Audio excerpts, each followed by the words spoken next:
Hi, my name is Connor, and today I'm going to be reading Luke chapter 22. Now, the festival of unleavened bread, called the Passover, was approaching, and the chief priests and the teachers of the law were looking for some way to get rid of Jesus, for they were afraid of the people.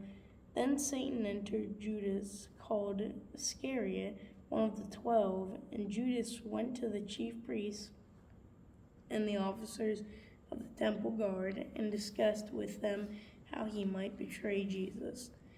They were delighted and agreed to give him money. He consented and watched for an opportunity to hand Jesus over to them. When no crowd was present, then came the day of unleavened bread, on which the Passover lamb had to be sacrificed. Jesus sent Peter and John, saying, "Go, make preparations for me to eat the Passover." "Where do you want us to prepare for it?" they asked. He replied, "As you enter the city, a man carrying a jar of water will meet you. Follow him to the house that he enters, and say to the owner of the house, 'The teacher asks, where's the guest room, where I may eat the Passover with my disciples?' He will show you a large room upstairs, all furnished. Make preparations there." They left and found things just as Jesus had told them. So they prepared the Passover. When the hour came, Jesus and his apostles reclined at the table, and he said to them, "I have eagerly desired to eat this Passover with you before I suffer. For I tell you, I will not eat again until it finds fulfillment in the kingdom of God." After taking the cup, he gave thanks and said, "Take this and divide it among you. For I tell you, I will not drink again from the fruit of the vine until the kingdom of God comes." And he took bread, gave thanks, and broke it, and gave it to them, saying, "This is my body given for you. Do this in remembrance to me." In the same way, after the supper, he took the cup, saying, "This cup is the new covenant in my blood, which is poured out for you. But the hand of him who is going to betray me is with mine on the table. The Son of Man will go as it has been decreed, but who to that man who betrays him?" They began to question among themselves which of them it might be who would do this. A dispute also arose among them as to which of them was considered to be greatest. Jesus said to them, "The kings of the Gentiles lord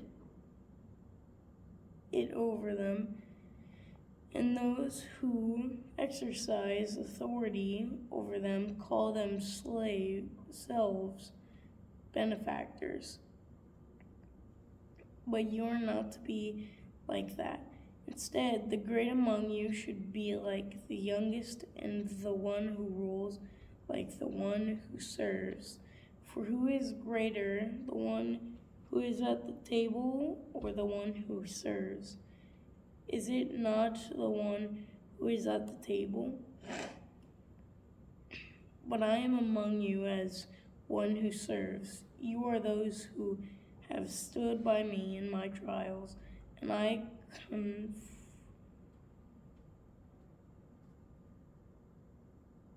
confer on you as a kingdom, just as my Father conferred one of me, so that you may eat and drink at my table in my kingdom, and sit on thrones, judging the 12 tribes of Israel. Simon, Simon, Satan has asked to sift all of you as wheat, but I have prayed for you, Simon, that your faith may not fail, and when you have turned back strength strengthen your brothers." But he replied, "Lord, I am ready to go with you to prison and to death." Jesus answered, "I tell you, Peter, before the rooster crows today, you will deny me 3 times that you know me." Then Jesus asked them, "When I sent you without purse, bag, or sandals, did you lack anything?" "Nothing," they answered. He said to them, "But now, if you have a purse, take it, and also a bag, and if you don't have a sword, sell your cloak and buy one. It is written, and he was numbered with the transgressors, and I tell you that this must be fulfilled in me. Yes, that is written about me is reaching its fulfillment." The disciples said, "See, Lord, here are 2 swords." "That enough," he replied. Jesus went out as usual to the Mount of Olives, and his disciples followed him. On reaching the place, he said to them, "Pray that you will not fall into temptation." He withdrew about a stone's throw beyond them, knelt down, and prayed, "Father, if you are willing, take this cup from me, yet not my will, but yours be done." An angel appeared from heaven to him and strengthened him.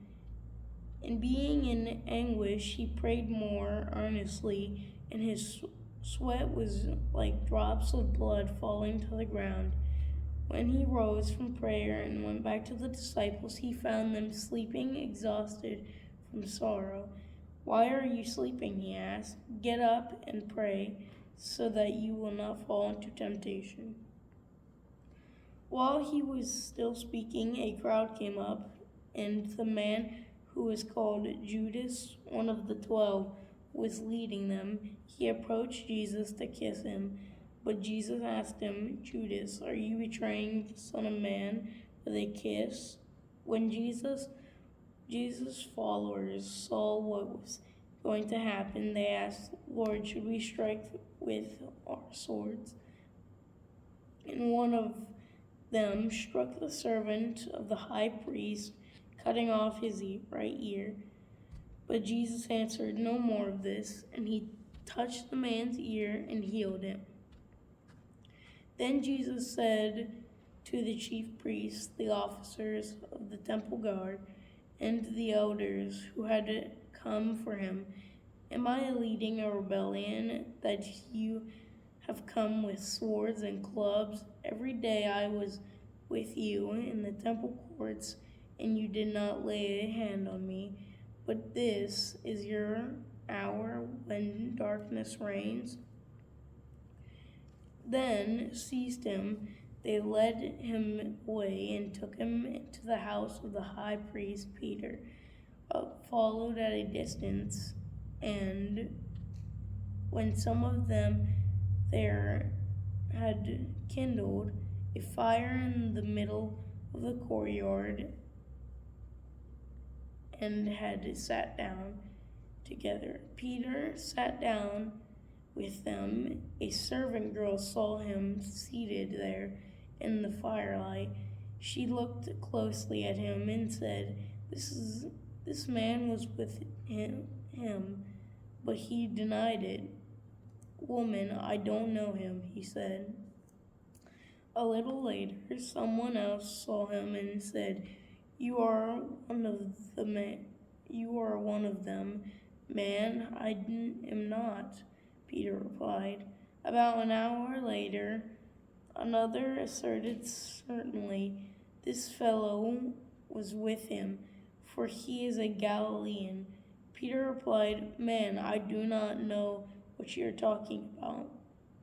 Just as he was speaking, the rooster crowed. The Lord turned and looked straight at Peter.